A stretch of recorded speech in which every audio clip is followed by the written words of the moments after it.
Saudari yang terkasih dalam Yesus Kristus, ketika merenungkan Injil hari ini, saya juga melihat umat yang aktif datang ke sini.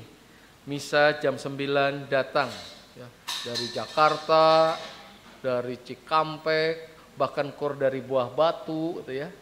Sebetulnya apa sih motivasi kita ini? Ada juga orang yang aktif ke gereja, ada orang yang ingin ekaristi. Apa sih motivasi kita ini? Sebetulnya semua yang kita jalankan ini adalah karena Tuhan menghendaki kita sampai pada kehidupan kekal. Betul enggak? Hah? Betul enggak? Kalau yang motivasinya belum betul berarti harus dibetulkan. Nah, ya. Bahkan kalau hari Minggu ya, syahadat kita kan aku percaya dan sebagainya, kebangkitan badan, kehidupan kekal, amin. Maka umat itu kadang-kadang datang ke gereja, ekaristi, aktif dan sebagainya karena ada sesuatu yang menarik. Sesudah kehidupan kita di dunia ini ada kehidupan kekal. Dan Yesus menjanjikan kepada kita, para murid, aku pergi dulu ya, meninggalkan engkau, aku akan menyediakan tempat bagimu supaya kamu nanti kelak sampai ke rumah Bapa dengan selamat. Dan Yesus mengingatkan, tetapi roh jahat tidak suka kita sampai kehidupan kekal. Dalam Injil hari ini, Yesus mengingatkan kepada roh jahat itu ada di dunia. Ada tidak? Ada. Bahkan mungkin di samping kita ini ada roh jahat. Ada. Coba lihat sebelah kiri kanan, roh jahat bukan? Ada. Bahkan dalam saku kita juga bisa berbentuk roh jahat. Ada. Dalam saku kita ada roh jahat. Badan kita juga ada roh jahat. Ada. Roh jahat itu ada di dunia. Di surga tidak ada roh jahat. Di neraka nggak ada.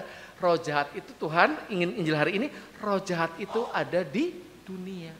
Yesus selama 33 tahun di dunia. Dia tahu persis kerja roh jahat itu ingin menghancurkan kita. Memecah belah. Kerja roh jahat memecah belah kita. Keluarga yang lagi damai-damainya, roh jahat tidak suka, dengan caranya dia ingin menghancurkan.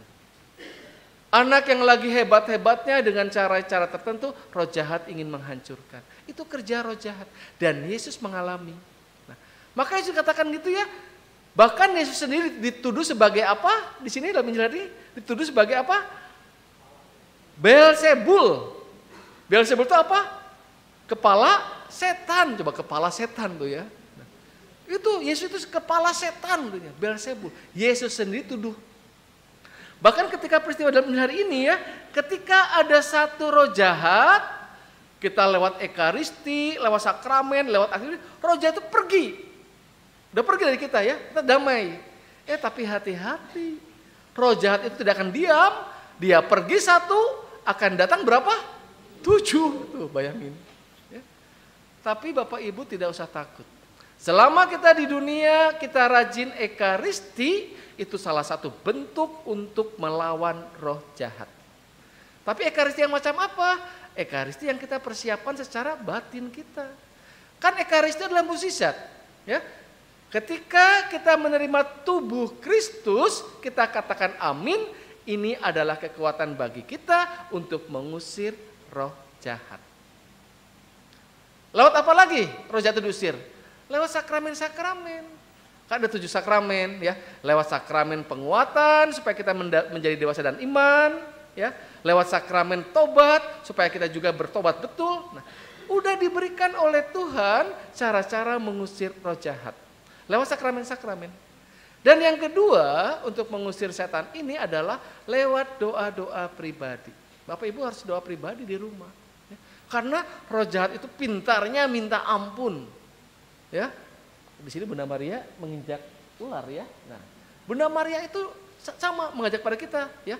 Dulu wanita pertama Hawa digoda oleh ular, itu gerangan roh jahat. Tapi ketika Bunda Maria tampil, Bunda Maria menginjak ular. Hati-hati ya antara menginjak dengan mengajak. Kita harus menginjak ular, jangan mengajak ular. Nah, itu iblis. Udah, kamu bertobatnya nanti aja. Udah, kamu ekaristi nanti aja. Itu roh jahat mengganggu pikiran kita. Tapi Bunda Maria mengajarkan kita, ular itu harus diinjak, terus dikesek-kesek kepalanya biar mati gitu. Nah, ya. Jadi memang harus kuat. Nah, bagaimana cara untuk menginjak ini? Yaitu dari kata-katanya, lewat ekaristi sebanyak-banyaknya, lewat sakramen-sakramen yang sudah diberikan oleh gereja, lewat doa pribadi. Dan masuklah dalam sebuah komunitas. Di gereja Katolik banyak sekali komunitas, ya. Ada wanita Katolik, ada Limis Dinar, ada Legio Maria, masuk komunitas. Ada kur, masuk. Walaupun kadang-kadang orang-orang itu menyebalkan gitu ya. Menyebalkan, tapi tetap memberikan kekuatan kok. Kalau komunitas itu kan bukan geng, ya. Kalau geng motor, geng apa, geng arisan di mall apa itu bahaya. Ya. Nggak apa-apa. Memang kita harus tahun banting. Aduh pastor, sesudah saya aktif di gereja, aduh bukannya pusing, bukannya baik malah jadi pusing. Nggak apa-apa, bertahan di komunitas itu. Nah, karena apa? Komunitas itu di lingkungan, di paroki yang akan membentuk kita. Ya. Ini sama kur. Kur apakah seperti bahagia aja? Belum tentu. Ya. Roh jahat itu ada di situ memecah belah, ada pasti. Ada. Karena roh jahat tidak suka mereka bersatu, tidak suka. Baik-baik semuanya di sini baik-baik. Tapi roh jahat mempengaruhi seorang untuk menghancurkan. Kerja roh jahat itu hebat sekali. Makanya saya mengatakan hati-hati. Kalau kita sudah satu lepas, roh jahat ini akan datang 7. Tuh bayangin aja. Satu aja udah pusing, ditambah dengan 7. Nah, jadi Bapak Ibu, pastor senang sekali hari ini misa jam 9 ya. Harusnya sudah pada bobo semua gitu ya. Kenapa kita misa? Kenapa kita ikut pengajaran-pengajaran? Karena kita tahu di dunia ini ada roh jahat. Pulang dari sini jangan leha-leha. Ya, besok roh jahat akan ada lagi. Selama kita di dunia, roh jahat itu akan ada dan mengganggu kita. Tapi kata Yesus, kamu tidak usah takut. Akulah jalan, kebenaran, dan hidup. Datang pada Yesus, rajin doa rosario, rajin doa-doa kita kuat kok. Ya. Tuhan itu menguasai semuanya, walaupun roh jahat itu ada. Sehingga hari ini mari kita bersama-sama mensyukuri, ya, mensyukuri kita bisa ekaristi, bisa mendengarkan sabda Tuhan, bukan hanya berhenti di sini. Besok roh jahat akan pergi, tapi akan mendatangkan lagi, pergi kemana? Mencari teman-temannya untuk datang kepada kita lagi. Kita harus siap sedia ekaristi sebanyak-banyaknya, terus doa pribadi yang bagus dan masuk dalam sebuah komunitas. Mari kita hening sejenak.